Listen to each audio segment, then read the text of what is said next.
Now Beach Current were notified of this meeting. A copy of the same was posted on the bulletin board in the municipal building and on the municipal website. Meeting will come to order. Would you please stand for the flag salute? Attention, salute. I pledge allegiance to the flag of the United States of America and to the republic for which it stands, one nation, under God, indivisible, with liberty and justice for all. Tom, would you call the roll, please? Mr. Becker. Here. Mr. Blumberg. Here. Ms. Stahl. Here. Thank you. Who will be doing the awards for the scholarship presentation?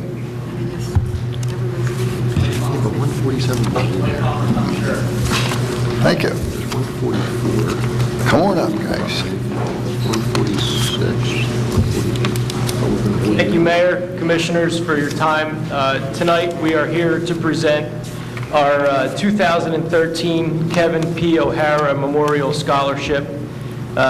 Kevin O'Hara was a Margate firefighter, and he passed away in 2002 after a courageous battle with cancer.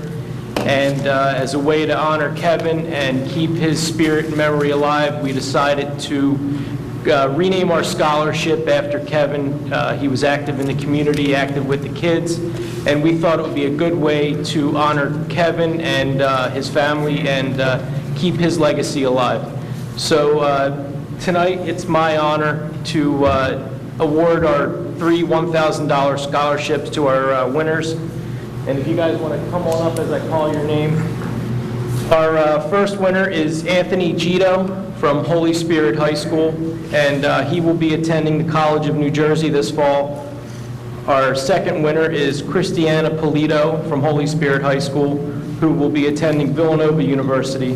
And our third winner is Max Simon from Atlantic City High School, who will be attending the University of California at Santa Barbara. So it's my pleasure to award our scholarship.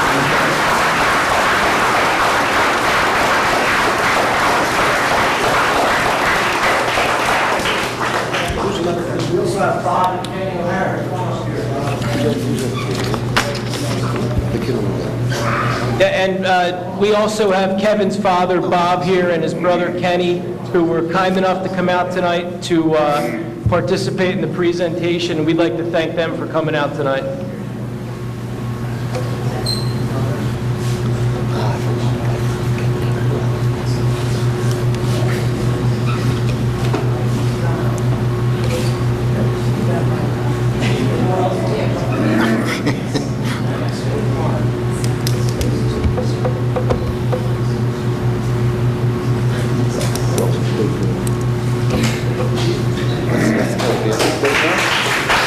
Thank you guys for your time tonight. We really appreciate you having us out. Thanks. Thank you, guys, and congratulations to all the winners.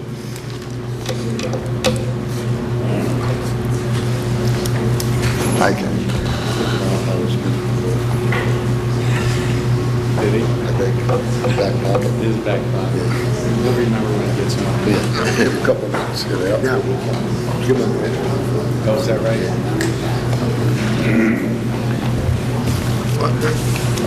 Because we didn't get a chance.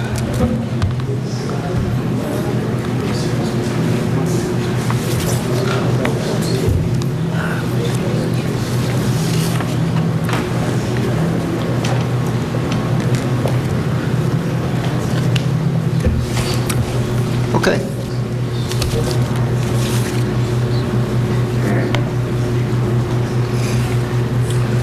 You have for approval the minutes of our July 3rd meetings. What is your pleasure? I did. I vote to approve the minutes. Second. Mr. Becker? Yes. Blumberg? Yes. Ms. Taube? Yes. Is there any, we'll go now to public comment. Is there any public comment?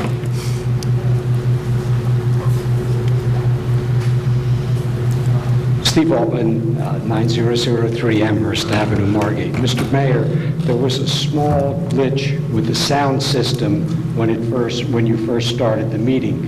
Could Mr. Abbott repeat those important pieces of information from the work session that he covered? Because we could not hear it at the time. Which do you want? We'd be happy to do that. Pardon me? Which information do you want, Steve? We couldn't hear what Mr. Abbott was saying. The work session? Okay. Could we get his report again? We're having, all right, let Scott do it. You want me to repeat it word for word? I don't know if I can do that. It's a pretty tall order. We had an executive session meeting with representatives, can you hear me now? With representatives from the DEP and the Army Corps of Engineers, and also a Commissioner Rich Borzian, Assistant Commissioner, I guess Commissioner DEP, didn't quite catch that, and Cindy Randazzo, who is a government liaison from the Governor's Office, with regard to the beach replenishment project. And we had a number of issues to discuss in our negotiations. Financially, what's the obligation, who's going to pay, the cost of the construction. We're told that the initial construction costs will be picked up 100% by the federal and state government. Margate would be ultimately responsible for 8.75%. Big part of our executive discussion was how do we handle the easements that are necessary to build sand dunes on the beach with the various property owners who have riparian rights or ownership of the land oceanward of their homes. And ultimately, what was determined when we came out of executive is that we are going to have a public meeting scheduled now for Saturday, August 3rd at 10 o'clock, Thai School Auditorium, which I believe is named the Dominic Patina Auditorium, starting at 10 o'clock. And also, that'll be the state representatives there to further discuss all the aspects of the shore, participating in the shore protection program. And also, I'm directed now at this point from our workshop to send letters to the oceanfront property owners requesting them to sign easements which will allow the DEP and the Army Corps to do the beach replenishment, which includes the sand dunes. That's pretty much it, I think, right? Did I miss anything? You're good. I think- Okay, Steve? Okay, is there any other public comment?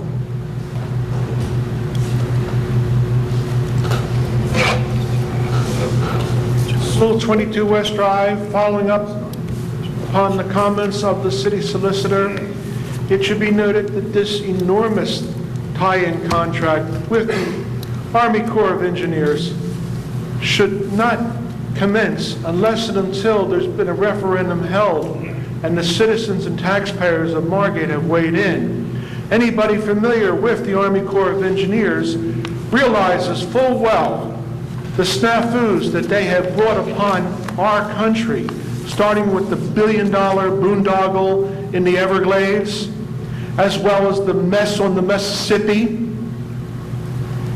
And I don't think that we should be tied into this type of contract, because those who were here during the Sandy storm and immediately thereafter, and who walked up the Ventnor City Boardwalk, would note that the water had no place to escape, and as a result there was enormous damage done to beach block and beachfront homes due to the snafu of the Army Corps of Engineers not installing one-way exit vent pipes back into the ocean. So I strongly urge that there be an immediate referendum held, preferably this November, or perhaps a little earlier with the senatorial election, because to do this without the full advice and consent of the citizens and taxpayers of Margate is fundamentally unfair. Secondly, on the issue of the co-op, if you're familiar, I'm sure Fred is that they often offer you a teaser rate, 90 days, 120 days, and the cost per kilowatt shoots up dramatically thereafter. Any type of ordinance or resolution should have this city ready to switch suppliers if in the event that they do not offer a 12-month minimum kilowatt charge and not merely offer a teaser rate beyond which they gouge the utility consumer. So be aware of this, be alert of this, because I don't think, as Fred correctly pointed out, where they're using state statute to essentially remove the right of the citizens to choose their supplier. By default, they will be included in this, and many elderly people who may be confused or somewhat addled may not be able to properly appreciate what's coming down by these co-op suppliers who are not acting in an ethical manner insofar as merely offering a teaser rate. Thank you very much. Thank you, John. Just for the public record, if this commission chooses to participate in the replenishment program, it must go to referendum. Okay. Thank you. Anyone else from the public?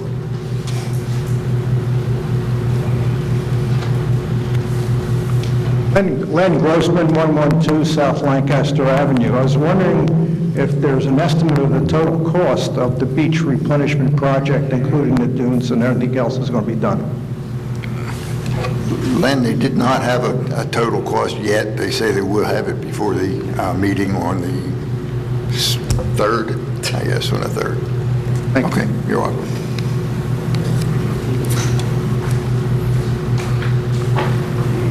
Hi, Ed Berger, 9402 Amherst Avenue, with a couple of quick comments, and this has nothing to do with, well, a little bit to do with my affiliation with the Business Association. First, on the question of the energy co-op, I noticed that at one point it was said that this is an opt-in for business, but an opt-out for residents. Was that correct? Yes. So the individual businesses, regardless of the decision, would still maintain their independence as far as their ability to pick whether or not they remained with Atlantic County Electric as their supplier or whether or not they joined in on that. I'm curious why there is a differentiation between the two. Mark could probably help you. Okay. Based on our research on the matter, if you go back to when the legislature first enacted this in 2003, between the BPU and the New Jersey Ratepayer Advocate, there was a low success rate in switching people over from third-party deregulated services due to consumer confidence. So There was a low success rate amongst residents or amongst businesses? amongst the residents due to, I guess, what I would assume to be unscrupulous teaser rates, things of that nature. So the state of New Jersey modeled their Government Energy Aggregation Act in regards to residences after the state of California and Massachusetts. I mean, that's, from what we can see, that's the rationalization for why that's been done. It would seem to an objective person looking at this that it was designed to believe that the individual residents would be more lemming-like than the businesses, as they might be more acutely aware of what their energy costs would be. And I'm curious why it's structured that way. I would think that in this particular case, and this actually rolls over into my second comment, and this is the comment about the Dunes project, clearly the motivation to have these hearings and meetings is to achieve the goal of having this occur. That's the driving factor behind it, or else it wouldn't be happening.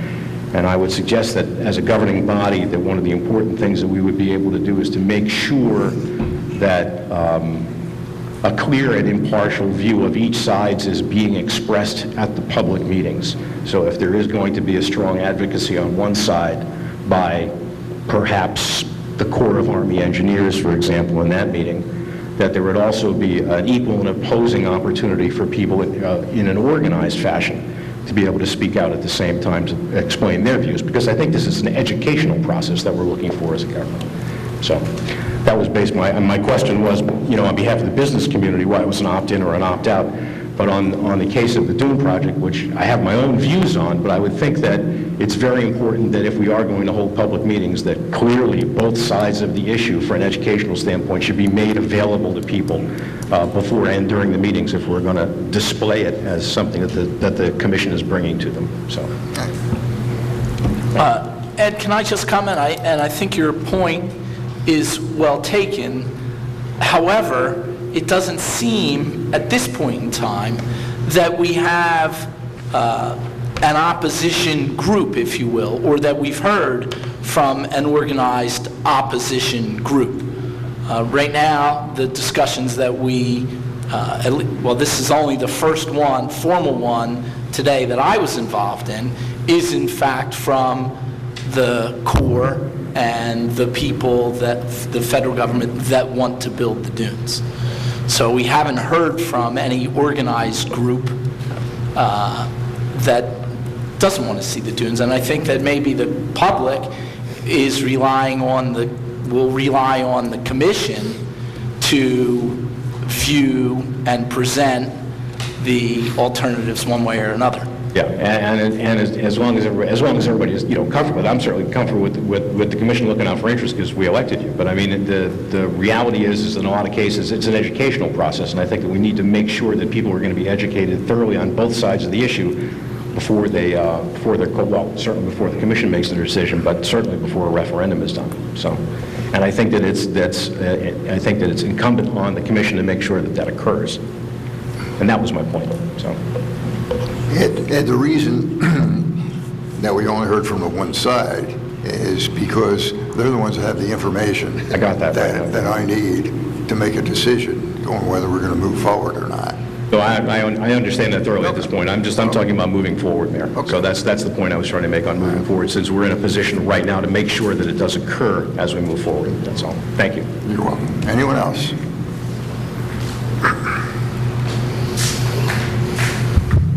Sharon Simon, 424 North Thurlow Avenue.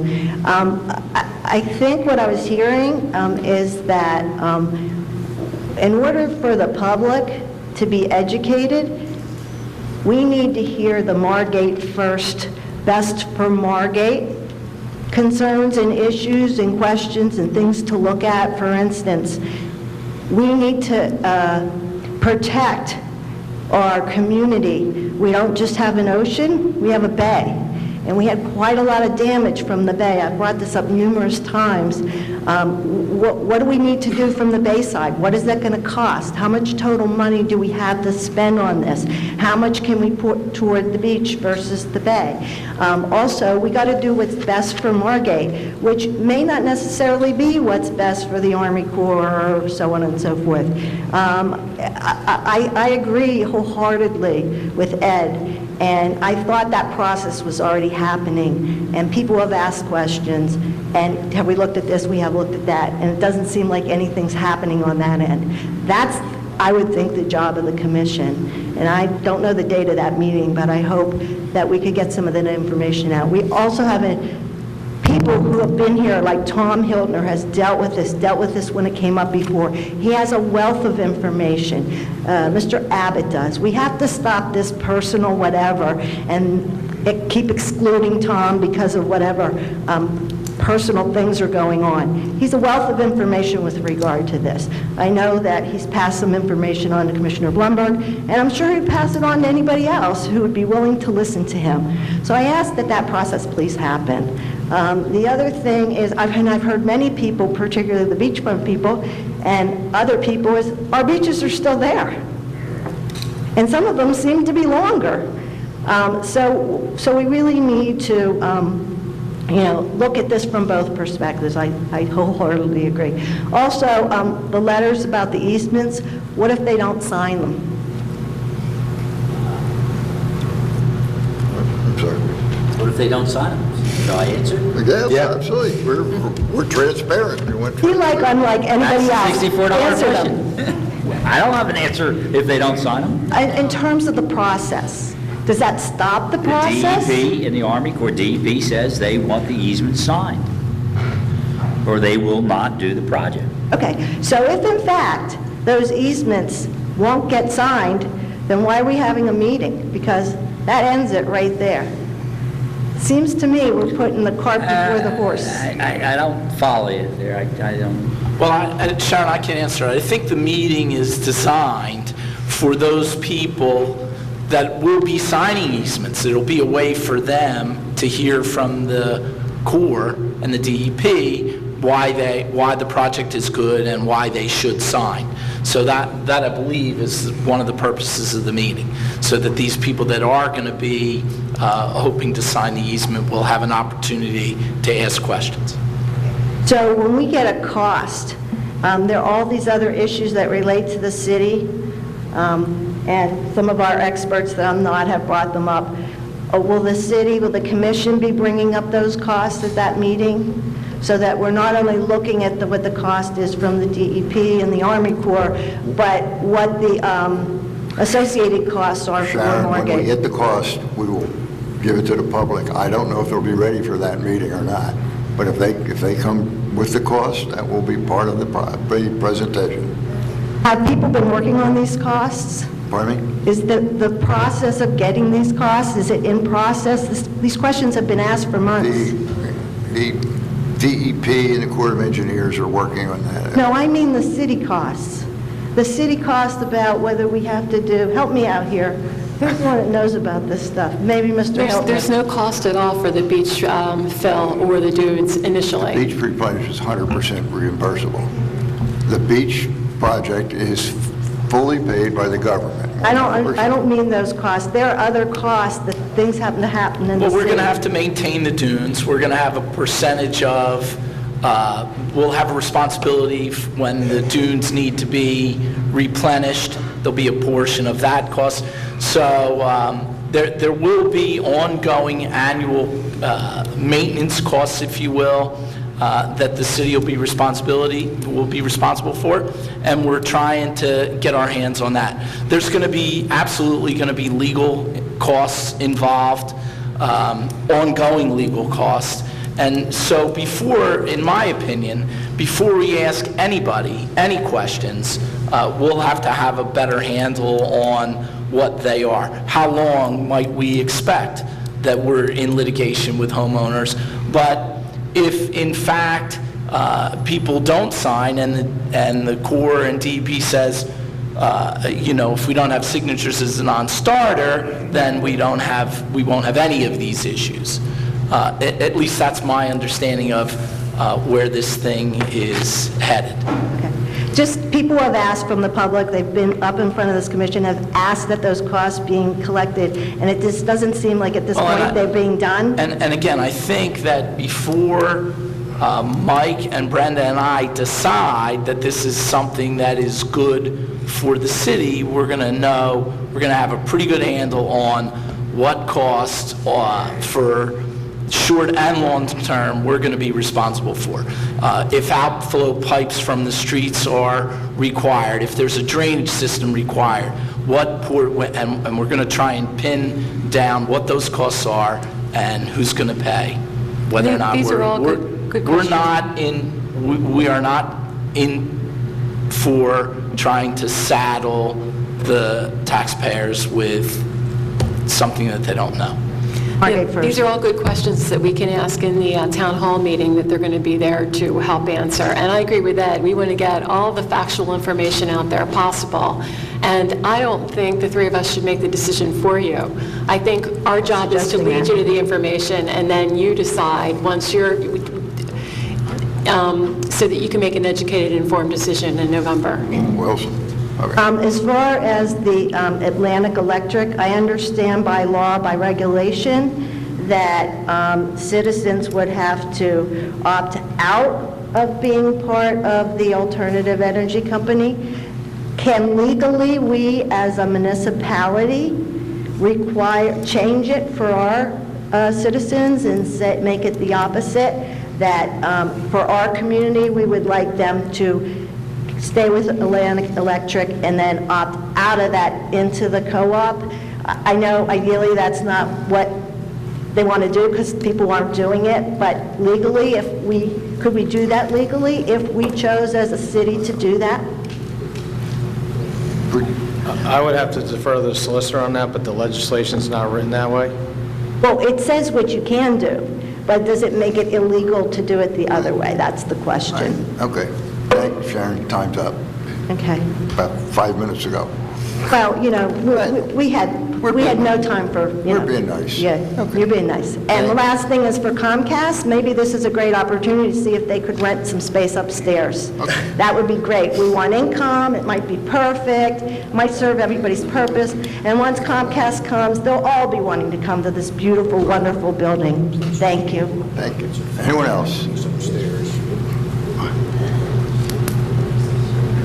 Both 110 South Fredericksburg. I have a question about the referendum. Is this only going to be for permanent residents? Because people who have beachfront property, and I'd probably say most of the beach block property, are not permanent residents, and if it's only for permanent residents, we have no voice. And everybody I talk to is against this. They think it's a horrible idea. We have a beautiful, beautiful beach. Our flooding comes from the bay. It's going to create all kinds of more flooding if we do this. It's just, I haven't talked to anybody who is for this. So there has to be some kind of a forum for, negative viewpoints, but I also want to know about the referendum. You will have an opportunity to speak. The summer residents or the non-voting residents will also be listened to. One of the reasons we had the meeting on Saturday is so that those people would be here. There will be more meetings. I know I speak for myself, probably the entire commission. We'll listen to everybody. But we don't get to vote in a referendum, so if that's where the decision comes from, we don't get a vote? I'm sorry, I didn't... Well, if it's based on the referendum and we don't get a vote, we don't get to vote in the referendum, then we don't have a voice. That is true. Unless you can change your voting address. Mike, I want to interject here because I think she makes a great point. And first of all, just so we're clear, and Scott tried to clear this up earlier, as it stands now, there may not be a referendum. There doesn't have to be a referendum. We have an ordinance that states if the commission decides to enter into an agreement that will contractually obligate us to spend money for these dunes, we then have to go to referendum. That's the only caveat. So if the commission decides, if Mike and Brenda and I decide, you know what, this is not a good deal for the residents of Margate. It doesn't make sense financially, it doesn't make sense aesthetically, there's just a lot of reasons why we shouldn't do this right now, the timing isn't right, whatever they might be, then we will not be asking the residents anything. The second point is, and to your point, we absolutely need, as a commission, to figure out, in my opinion, how to, if we are going to enter into this agreement for dunes, how we solicit and how we take into account, not just your voice, but some 70% of the Margate residents who are not full-time residents. Because we pay a lot of taxes, we may not vote here. And in my opinion, your vote, because we're not talking about just a financial situation here. Financially, it may seem de minimis to some. What we're talking about, in my opinion, is a quality of life, a way of life that not just full-time Margate residents, but all of our residents, for however long they've owned homes here, have become accustomed to enjoying the beach. And for that, if we're going to change that, drastically change it, then, in my opinion, every homeowner needs to have a voice. Okay. Every homeowner's, and I will do whatever I can to push for that every homeowner has a voice. And I hope that Mike and Brenda will support me on that because it makes sense. If it was just a financial matter, maybe you couldn't, make a case for that.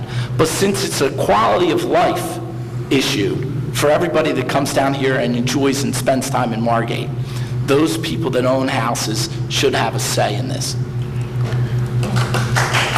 That's why it's important that these meetings you're going to have, that whoever the young lady was, that make sure you and any other you're out of town, please come to the meetings and express, because this commission will listen to you whether you vote here or not. Absolutely. Fred Weinstein, 15 South Cedar Grove Avenue.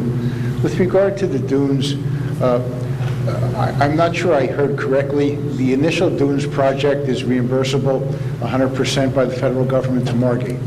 Thereafter, should there be maintenance for the dunes or some damage, is it anticipated that the municipality in perpetuity would have to maintain the dunes? No, like I said, it's got... I can answer. Do you want to He answer? said every 3 years, there would be 65%, and then 35 would be non-federal money. So yes, we would potentially have to pay for the upkeep and maintenance ourselves. In perpetuity, in essence. Possibly, if it depends on whether they've got the money or not. For 50 years, per the end of the year. There's two caveats to that, though, Fred. If, number one, the funding has to be in place by Congress in perpetuity, which isn't always guaranteed, number one, and number two, if there are damages done to a dune or a beach replenishment or northeaster in between the 3-year funding cycles, then those costs, I believe, fall on municipality, I believe. Secondly, with request with regard to a referendum, I concur as well that whether it be dunes or other significant issues, seasonal residents should have a voice somehow, and correct me if I'm wrong, Tom, that anyone who lives here, seasonal or otherwise, for any particular election can register to vote. In other words, I'm a resident here now, but if a neighbor of mine is a Philadelphia resident, wants to vote in the referendum this November, that person can register to vote next week and thereafter vote in this referendum. Yes, they can. They'd have to change what they call, they declare Margate as their primary domicile for the purposes of the election. I believe it's either 28 days or 21 days prior to the election, and they can always switch back to either Pennsylvania, wherever they may be, but you have to declare it as your primary domicile. Have we at all, any time in our history, ever thought about doing this and how to notify the seasonal residents, whether it be reverse phone calls or direct correspondence, indicating if you wish to vote in a particular election, here's the process, this is what you do? Never been done in the past, no. Well, and from what I understand, Tom, and you're more or less the expert on this, there's a lot of issues with doing that. People have a lot of financial and personal issues that they would have to address to change your residency. That's why a lot of people don't do it, because it's not just a matter of changing your residency. It affects, as you said, income taxes, that's why people don't do it. So, in my opinion, Fred, if we're going to do this, we have to find a way, the commission has to find a way to make it all-inclusive. Every homeowner, every taxpayer in Margate should have to have a vote, and that vote be counted. Thank you. And Fred, can we do a robocall for this town hall meeting so we can notify, just get the word out there? Just write it up for me, I'll be glad to do it. Steve Warner, 103 North Sumner. I wonder if we opt out of the dunes, I would like to know how it's going to affect the cost of flood insurance. If we decide to opt out of the dunes, is the federal government going to say, fine, but your flood insurance is going to go up $2,000 a year, $4,000 a year? I think something like that should be part of the information that we get. That's number one. Number two, I agree for once with Sharon Simon, be still my heart, that we should spend some time a little further back. Okay, all right. That's on tape, by the way. That was taped. That's okay. Okay. I stand by everything I say. Don't look after the bay, okay? The last two storms, the real damage, 92 storm and this storm, came from the bay. It came out of the vents, out of the flood vents, the storm sewer vents. It came over the bulkhead. I mean, it's great to deal with the ocean, and I'm all for the ocean, but don't forget the bay. And see if you can get some money for the bay from the government if they want to pay. Do something to, because that's where the real damage has been, it seems. All right, thank you. Thank you, Steve. Steve, and also Sharon, we're working with Jim Rotella, Ed Wahlberg, Rich Steeney on a grant to rebuild and raise the bulkhead down on Amherst Avenue, just FYI. So we are doing something. Anybody else? You were up. No, I'm back. And this time, I'm wearing my other hat this time because ready? It's not playing nice with me. I missed out. I waited till everything else was over, and then I came back because I was remiss because I didn't come back after our great beach party and thank all you guys. So I just wanted to thank everybody who worked in city government that had something to do with this. The beach stock this year was a monster. Each of the individual departments in the city crushed it for us. There's no way that any of it happened. This was one of the nicest illustrations of how business and the people and government work together, and we got to celebrate it on our beaches, which is the nicest thing we got going for ourselves down here. So to the fire department and police department and public works and all the guys that came out and all the commissioners that supported it, thank you. It was a magnificent day at the beach, and we all appreciate the heck out of it, so thank you very much. Ed, we were singing your kudos at the last meeting, all of us. Yeah, but I missed that, see? I know, Mayor, my 3 minutes is up. And I'm trying to picture what beach stock would look like with a dune system down there. Is there a motion to, Len? Go ahead. Come on, Len. Shorten the first meeting. Keep it brief. Right, Art? Is there any way to design this referendum that the taxpayers vote? Anybody pays taxes would vote on the referendum. I don't know the legalities of that, Len. I don't think that's possible, but it's something we could look at. Well, I believe Mr. Hilker is in charge of running elections. Listen, no, what you could do if you wanted to, you could select. Sit down till you're next. If the commission decided, they could select to send out and just get a non-binding response from all of the property owners. It wouldn't be binding, it wouldn't be a legal election, but they could decide to send out and get a non-binding response from all its property owners. Okay. Could the commissioners agree to abide by that? Is that legal? It's non-binding, of course they can do whatever they So want it's to do. non-binding, okay. Yeah, I'm binding. The only thing is, like, What if, Tom, hypothetically, what if they came back and said, no?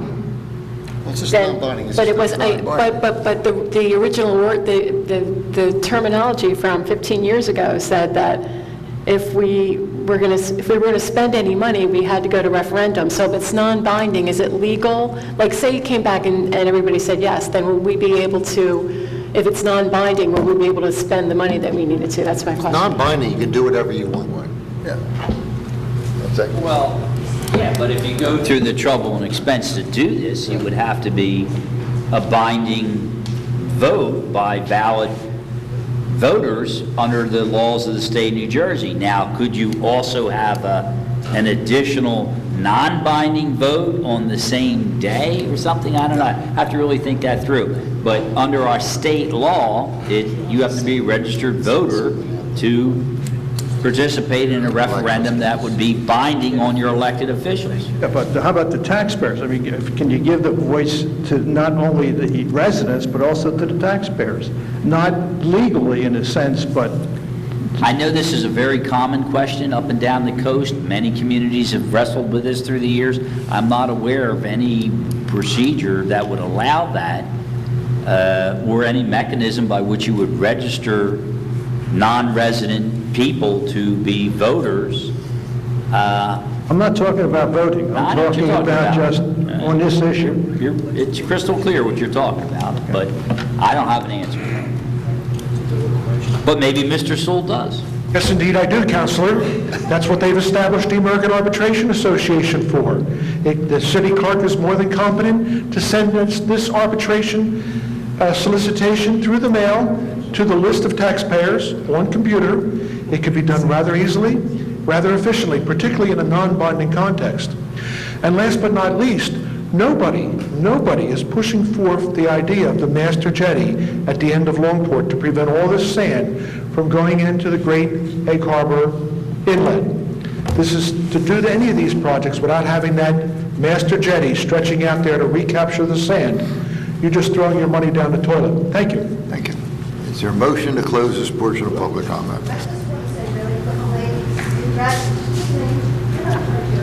I just want to congratulate the Margate Business Association. They did an amazing job with beach stock. Oh, stop it. You did. And you know what? It's so nice because it was nice to have a good, fun feeling about the community, and people participated, and the Margate Business Association has and continues to bring Margate together over and over and over again, regardless of what's going on in here, and that's great.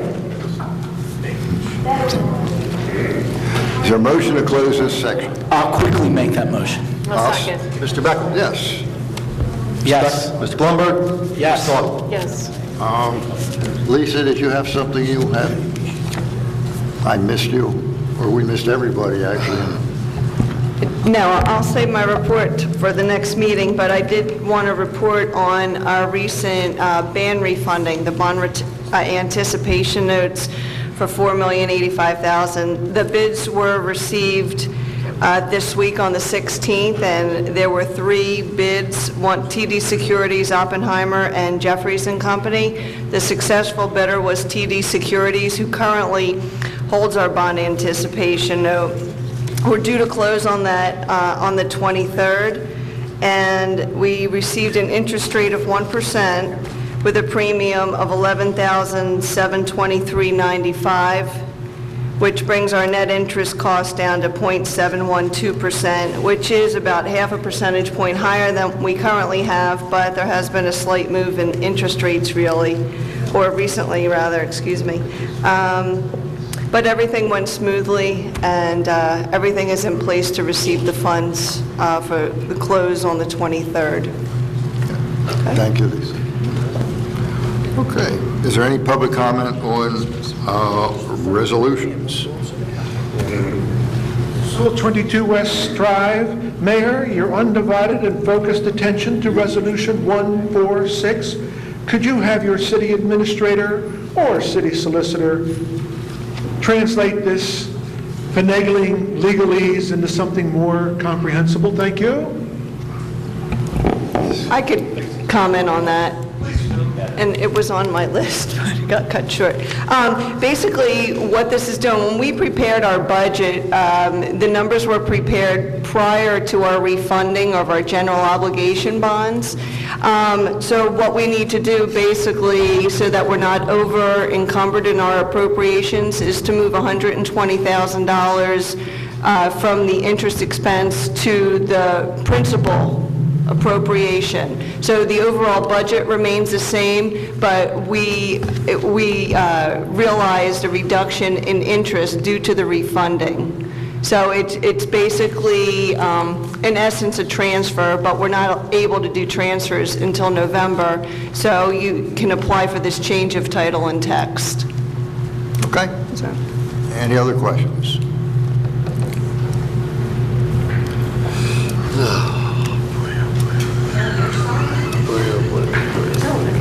Come on. With number 16, just to reiterate my question, is it possible to get the information about whether we could, from a legal standpoint, have our municipality vote into the program rather than out before we pass that ordinance, just to have information? Is that possible? He has the answer. But I think we'll give a legal opinion. We'll obtain a legal opinion for you on that. Not a written one, Well, but it's a really verbal. not just for me, it would be for the community. Well, I know, but you're on behalf of the community. We think we know the answer, but Okay. Okay, that would be great. And number 148, the audit, has that been presented? Yes. Okay, and do we have a management letter like we did before? And last year, we had this whole big thing with the auditor. He came, management letter, saying all these things we needed to do. Do we have that this year? We picked these auditors because we wanted a management letter. There are suggestions and all, yes. Is there a management letter? I don't think there's a... Okay. Every audit, you receive a management letter, and they were both, they were presented at the last meeting, Sharon. They will be posted on the website, but not until it's officially accepted by the governing body. After it's accepted, it will be? And can someone get back to me? There was a question that was posed to the auditor about the purchase orders for the building department.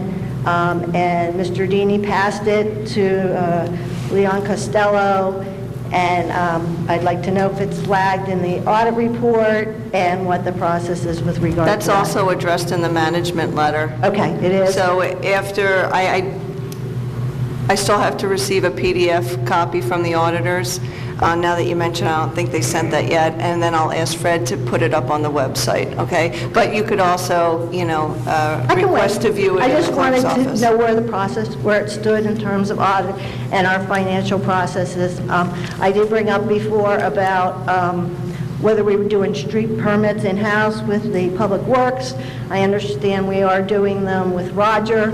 I had asked if that could be discussed before it's done, but I also understand that there has been no purchase order, and he's doing them June, July, and August.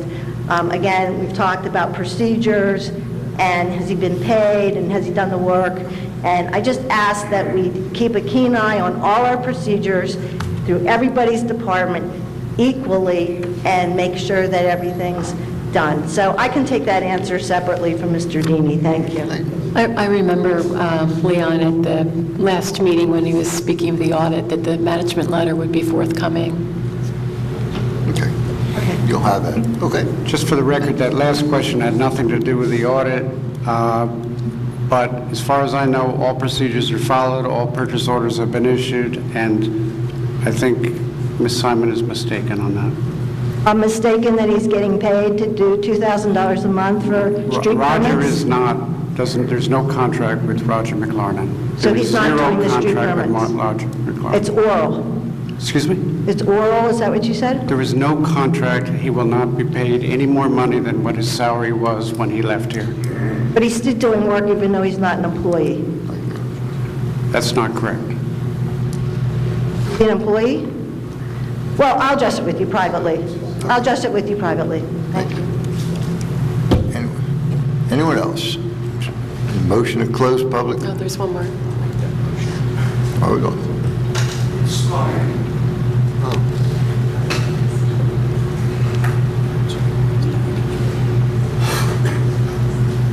Margate is Shangri-La for our family.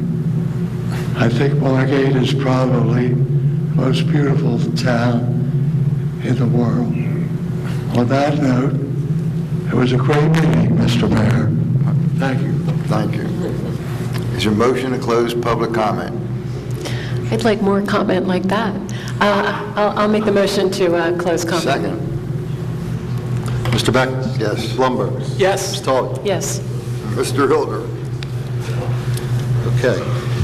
We have first reading of ordinance number 16, establishing an energy and natural gas aggregation program. I'll make that motion. I'll second. Mr. Becker? Yes. Mr. Blumberg? Yes. Ms. Talby? Yes. Resolution 144 authorizes the payment of claims and payroll. I'll make that motion. Second. Mr. Becker? Yes. Mr. Blumberg? Yes. Ms. Talby? Yes.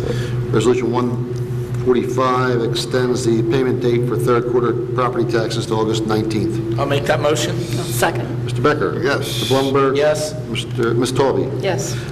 Resolution 146 authorizes a change in title, text, or amount of appropriations. I'll make that motion. Second. Mr. Becker? Yes. Mr. Blumberg? Yes. Ms. Talby? Yes.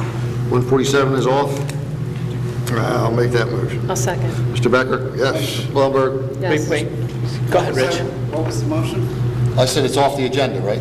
That's what I said. Okay, yeah. Yes. Okay. 148 accepts the 2012 audit report. We'll take that motion. Second. Mr. Becker? Yes. Blumberg? Yes. Ms. Talby? Yes. 149 authorizes payment of $2,997.57 to Colmar. I'll make that motion. I'll second. Mr. Blumberg? Yes. Ms. Talby? Yes. 150 authorized change order for the Manfield Avenue emergency sewer replacement. Make make that the motion. Second. Mr. Becker? Yes. Blumberg? Yes. Ms. Talby? Yes. 151 approves a Clean Communities grant in the amount of $28,702.45. Make that motion. Second. Mr. Becker? Yes. Blumberg? Yes. Ms. Talby? Yes. And 152 authorizes a revocable license agreement with Lancaster Electric for the Marvin substation. Second. Mr. Becker? Yes. Mr. Blumberg? Yes. Ms. Talby? Yes. Thank you, Tom. Is there a motion to adjourn this meeting? Make that motion. And I'll second. Mr. Becker? Yes. Mr. Blumberg? Yes. Ms. Talby? Yes. Thank you all for being here.